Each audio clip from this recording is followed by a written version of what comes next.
ঈশ্বরদীবাসী, জানতে চাচ্ছি আপনারা সকলে কেমন আছেন? আমাদেরকে ভালো রেখেছেন কে?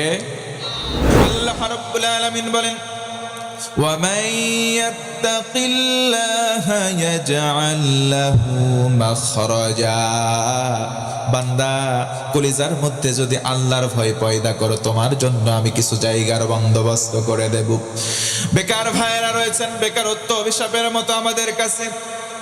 ও যুবক ভাই, ও যুবক বন্ধু, যারা তোমরা বেকারত্বের করাল গ্রাসে আগ্রাসী ভাব দেখাচ্ছ, যারা তোমরা সমাজের বেকার, তাদের জন্য আল্লাহ বলেন, গোলাম, যদি কলিজার মধ্যে আল্লাহর ভয় আনো, বেকারত্ব ঘুষিয়ে যাবে। সুবহানাল্লাহ পড়েন। চাকরির জন্য কারো দ্বারস্থ হওয়ার প্রয়োজন নাই, চাকরির জন্য ঘুষ দেওয়ার প্রয়োজন নাই, চাকরির জন্য আল্লাহর ভয় কলিজার মধ্যে ইনস্টল করলে আল্লাহ ওয়াদা করলেন, গোলাম, কোন জায়গায় যাবার প্রয়োজন নাই। ইয়াজআল লাহু মাখরাজা। আমি রব্বুল আলামিনের ওয়াদা, তোমার কলিজায় যদি আল্লাহর ভয় থাকে, তোমার কর্মসংস্থানের ব্যবস্থা করে দেব আমি আল্লাহ। আমার বন্ধুগণ, মনোযোগ বাড়ায় দেন। কেউ যদি মুত্তাকি হতে চাই, কেউ যদি তাকওয়াবান হতে চাই, কলিজার মধ্যে কোরআনের জ্ঞান আনার দরকার। জোরে বলেন তো, আছে না নাই? আল্লাহ রাব্বুল আলামিন আরো বলেন, আল্লাহ রাব্বুল আলামিন বান্দাদের ইয়ারফা'িল্লাহুল্লাযীনা আমানু মিনকুম ওয়াল্লাযীনা উতুল ইলমা দারাজাত। আল্লাহ রাব্বুল আলামিন বলেন, বান্দারে, যারা তোমরা মুমিন, এই মুমিনের মধ্যে কিছু কিছু মানুষ জ্ঞানে জ্ঞানবান হয়ে যায়।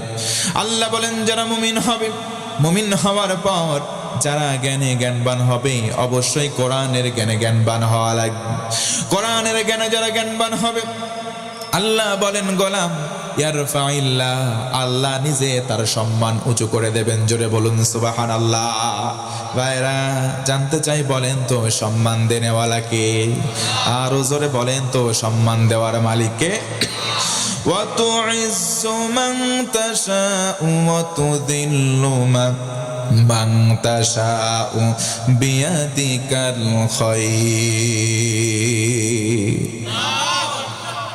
জোরে বলেন না আল্লাহু আকবার। আল্লাহ রাব্বুল আলামিন বলেন, বান্দারে, সম্মান দেনেওয়ালা কেউ নয়, সম্মান দেওয়ার মালিক আল্লাহ। আবার তোমাকে জিল্লত তথা অপমান করার মালিকও। অতএব আল্লাহ বলেন, গোলাম, শোনো শোনো, বিয়াদিকাল খায়র, সম্মান আমি আল্লাহই প্রদান করি, অসম্মানও আমার পক্ষ থেকে, তবে আমি দেই না।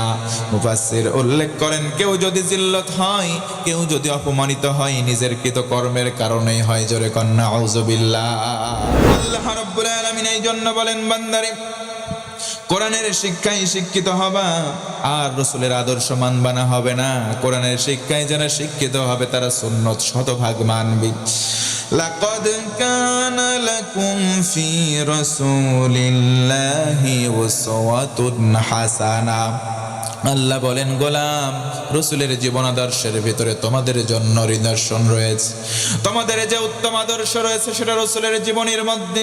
ও মুসলমান, বলেন, সুন্নাহ রাসূলের জিন্দেগি মান্য করে পায়ে টু পায়ে চলার দরকার আমাদের আছে না নাই? যার কলিজার মধ্যে কোরআনের শিক্ষা থাকবে, যার কলিজার মধ্যে কোরআন থাকবে, সে কখনো সুন্নতের পাবন্দি এটা বাদ দিয়ে গয়রে খেলাফে সুন্নাত কোনো কাজ করতে পারে না। খেলাফে সুন্নাত কোনো কাজ দেখবেন তালেবুল ইলমরা করে না, সুন্নাহ মেনে চলে সব সময়। কথা বলেন ঠিক কিনা? আল্লাহ রাব্বুল আলামিনের কোরআন যখন নাজিল হয়ে গেল, ও মুসলমান, নবীজির এক সময় মনটা বিচলিত হয়ে গেল। নবী মনে মনে চিন্তা করলেন, কোরআনটা আসলো মোদায় মার খাওয়ার জন্য।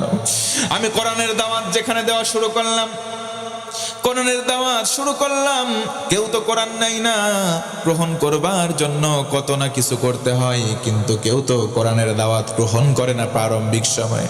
আল্লাহ রাব্বুল আলামিন এই জন্য বলেন, তাহা মা আনজালনা আলাইকাল কুরআনা লিতাশকা। জোর গলায় বলেন আল্লাহু আকবার। আল্লাহ রাব্বুল আলামিন বলেন, নবীজি শোনেন, আপনার মন খারাপ কেন? মন খারাপ করবেন না, কারণ কোরআন আপনার সম্মানটা নষ্ট করবার জন্য নাজিল করি নাই। কোরআন দিয়েছে আপনার সম্মানকে গগনচুম্বী করবার জন্য। পড়েন সুবহানাল্লাহ। এই কোরআনের কাছে আসবে যারা, সোনালী মানুষ হবে তারা, সুন্নতের পাবন্দি করবে তারা, তাদের কলিজায় আল্লাহর ভয় পয়দা হবে, তারা মুত্তাকি হবে, তারা সম্মানিত হবে। জোর গলায় বলেন আল্লাহু আকবার। 3 নম্বর পুরস্কার হলো আল্লাহ রাব্বুল আলামিন কোরআনের শিক্ষা যার কলিজায় দিলেন।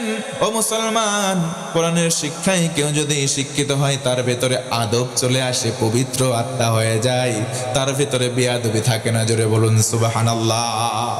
আদব কেমন করে শিক্ষা গ্রহণ করবে? আল্লাহ রাব্বুল আলামিন ওই বান্দার ব্যাপারে বলেন, খুযিল আফওয়া ওয়া'মুর বিল মা'রুফ। যেই ব্যক্তি আদল শিক্ষা করবে, যার ভেতরে চরিত্রের আধার থাকবে, যার ভেতরে সুন্নাহ থাকবে, যার ভেতরে পাবন্দি থাকবে আল্লাহর, ওই বান্দা ন্যায়ের পক্ষে থাকবে। কোনো সন্দেহ আছে নাকি? একটু জোর গলায় বলেন তো, থাকতে পারে?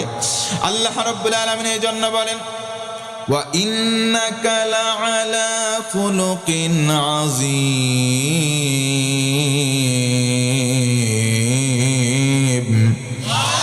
আল্লাহ রাব্বুল আলামিন বলেন, রাসূল আপনি চিন্তা করবেন না, নিশ্চয় আপনি মহান চরিত্রের অধিকারী। আমি আল্লাহ নিজে সার্টিফিকেট দিলাম। তার মানে হলো কোরআনের জ্ঞান যার কলিজায় আসবে। ও মুসলমান বলেন, কোরআনের জ্ঞান আমাদের সমাজেও অনেক ছোট্ট ছোট্ট বালকদের কলিজায় দেখতে পাই কি পাই না? জোরে বলেন, পাই কি পাই না? এই বাচ্চারাই যখন বড় হবে, এরাই তখন কর্ণধর। এই বাচ্চাগুলো যখন বড় হবে, তাদের সম্মান যিনি বাড়াবেন, একটু আওয়াজ করে বলেন তো তিনি কে? 3টা সম্মান তাদের বাড়বে, 3টা মান বাড়বে। 1 নম্বর তারা মুত্তাকি হবে, 2 নম্বর সুন্নাহ তারা মেনে চলবে, তার মানে সুন্নতের পাবন্দি হবে, নবীওয়ালা কাজ তারা করবে। আর 3 নম্বর হলো আদব শিক্ষা গ্রহণ করবে। তাদের কলিজায় ভয় থাকবে আল্লাহর, ভয় করবে আল্লাহরে। আর সমাজের মধ্যে যখন চলবে, নম্র এবং ভদ্র হয়ে চলবে। জোর গলায় একবার বলেন সুবহানাল্লাহ। এই জন্য বলেন তো মুসলমান, কালেমার সঙ্গে সম্পর্ক রাখার দরকার আছে না নাই? কোরআনের শিক্ষায় শিক্ষিত হলে 3টা মান, 3টা মর্যাদা আমার আল্লাহ দেবেন। 1 নম্বর, কোরআনের শিক্ষায় যারা শিক্ষিত হবে, তাদের মধ্যে তাকওয়া পয়দা করে দেওয়া হবে, তাদেরকে আল্লাহ মুত্তাকি বলে গণ্য করবেন। 2 নম্বর, সুন্নতের পাবন্দি বানাবেন। আর 3 নম্বর, তাদেরকে আদবওয়ালা বানাবেন। জোর গলায় বলা লাগবে সুবহানাল্লাহ। এই 3-এর সমন্বয় কার মধ্যে গেলে কেমন হয়? নবীর জামানার ঘটনা। আল্লাহর নবী কোরআন হাতে নিলেন, মানুষের দাঁড়ে দাঁড়ে পৌঁছে দেওয়া শুরু করলেন। কোরআনের প্রচার প্রসার শুরু হয়। এক এক করে সাহাবারা নবীর হাতে হাত দিয়ে কালেমা পড়া শুরু করলেন। নবীজি একদিন বসে আছেন দ্বিপ্রহরের সময়, দূর দূরান্ত থেকে আসে মানুষগুলো যখন আসা শুরু করলো, কাফের কুফফার আর বেদুইনরা সমাজের মধ্যে রটিয়ে দিল, ও হাজী সাহেব যারা দূর থেকে আসো, আমাদের এলাকায় একটা পাগল আছে, নাম তার মোহাম্মদ, তার কাছে তোমরা যেও না, সে কি বলে সেটাও তোমরা শোনো না। জোরে কন্যা আউযুবিল্লাহ।